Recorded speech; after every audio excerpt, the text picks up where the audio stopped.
हमारा नया टॉपिक है वो है रजिस्टर इन पैरेलल। जो पिछला टॉपिक था वो रजिस्टर इन सीरीज में था। अब रजिस्टर इन पैरेलल में हम कैसे लगाएंगे, ये हम पहले रजिस्टर लगाते हैं। यहाँ पर ये एक रजिस्टर लगाया और इसके पैरेलल ये दूसरा रजिस्टर लगाया और इसके पैरेलल ये तीसरा रजिस्टर लगाया।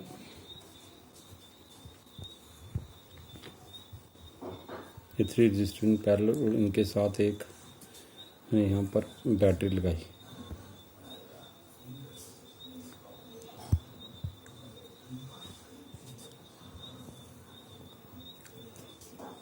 इस बैटरी से यहाँ पर ये मेरे पास आई करंट आया और यहाँ पर ये टर्मिनल ए है, ये टर्मिनल बी है। तो ये हमारे पास पोटेंशियल डिफरेंस वोल्ट बी। तो यहाँ से करंट आया, आगे इसको 3 रास्ते हैं, एक इस रास्ते से जाएगा, एक इस रास्ते से, अलग अलग करंट होगा। तो जो इससे जाएगा इसको हम बोलेंगे I1, जो यहाँ पर जाएगा करंट उसको बोलेंगे I2 और जो करंट यहाँ पर जाएगा इसको बोलेंगे हम I3। इसका क्या मतलब कि करंट डिफरेंट है यहाँ पर, और जो पोटेंशियल डिफरेंस हमारे पास है वो क्या है, सेम। जब पैरेलल में हम इस रजिस्टर को लगाएंगे तो इनमें क्या होगा कि वोल्टेज जो होगी वो सेम, पोटेंशियल डिफरेंस जो इसका सेम होगा और जो उसका करंट होगा वो डिफरेंट होगा। तो ये रजिस्टर R1 है, R2 और R3 है। तो यहाँ से जितना करंट जाएगा और उतना ही करंट वापस यहाँ से वापस आएगा। बैटरी जब हम लगाते हैं किसी रजिस्टर से, जितना करंट जाता है उतना करंट ही वापस वहाँ से वापस आ जाता है इसमें। तो इसको हम कैसे लिखेंगे पहले देखेंगे कि हम इसको कैसे लिखेंगे। यहाँ पर लिखेंगे 2R more resistors are said to be connected in parallel if the potential difference across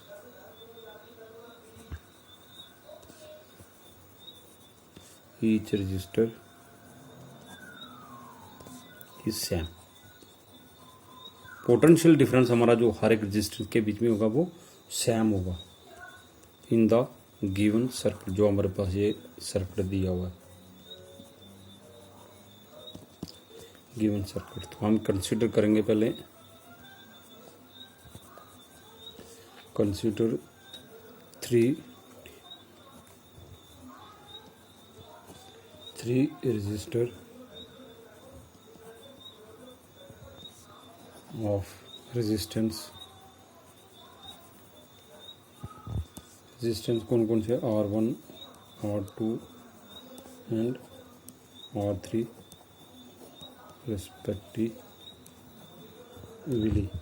connected in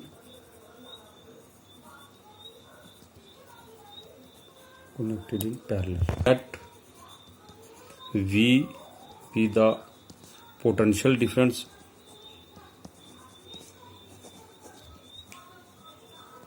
across each resistor। So let I be the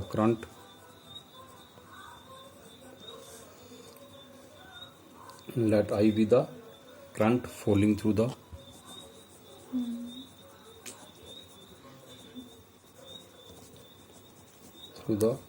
circuit।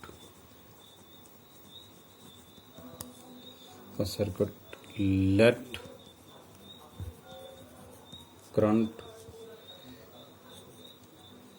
I1, I2 and I3 flowing through the falling through the resistor R1, R2 and R3 respectively. So let R be the equivalent resistance.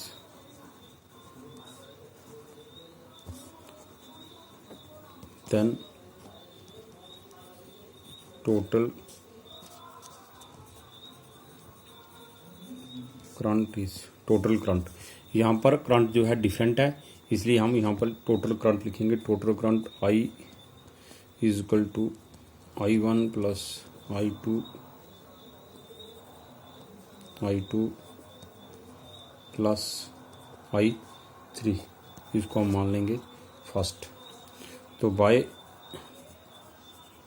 Om law क्या कहता है हमें, V is equal to I R.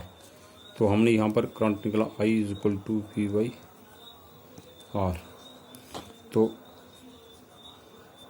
I1 किसके बराबर होगा, V R1.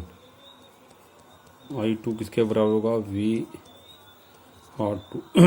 I3 किसके बराबर होगा, V R3. V क्यों हमने सेम लिया, क्योंकि यहाँ पर पोटेंशियल जो है सेम है, मगर जो रेजिस्टेंस है वो अलग अलग है, इसलिए हम पोटेंशियल को V1 नहीं लिखेंगे, V2 नहीं लिखेंगे, V3 नहीं लिखेंगे, V लिखेंगे. V इक्वल R1, V इक्वल R2. आप क्या करें, substitute this value, substitute this values in question first. हम क्वेश्चन फर्स्ट में पुट करेंगे. I is equal to V by R. तो I1 किसके बराबर है, V by R1 plus V by R2 plus V by R3. यहाँ पर V और V ये काटा जाएगा, तो यहाँ पर क्या रहेगा, 1 by R is equal to 1 by R1 plus 1 by R2 plus 1 by R3. तो ये हमारे पास क्या आ गया, इसका रिजल्ट आ गया. तो इसको हम ऐसे लिख सकते हैं, 1 by R P resistance in parallel, 1 by R1 plus 1 by R2 plus 1 by R3. ये हो गया इसका रिजल्ट. और इसके स्पेशल केस में हम लिख सकते हैं, अगर हम n टाइप ऑफ रेजिस्टेंस लगाएं तो वो यहाँ पर क्या रिजल्ट हमारे पास आएगा, 1 by R P is equal to 1 by R1 plus 1 by R2 plus 1 by R3 up to so on 1 by RN. ये कब होगा, when there is a n resistance connected in parallel. If there is n resistor connected in parallel.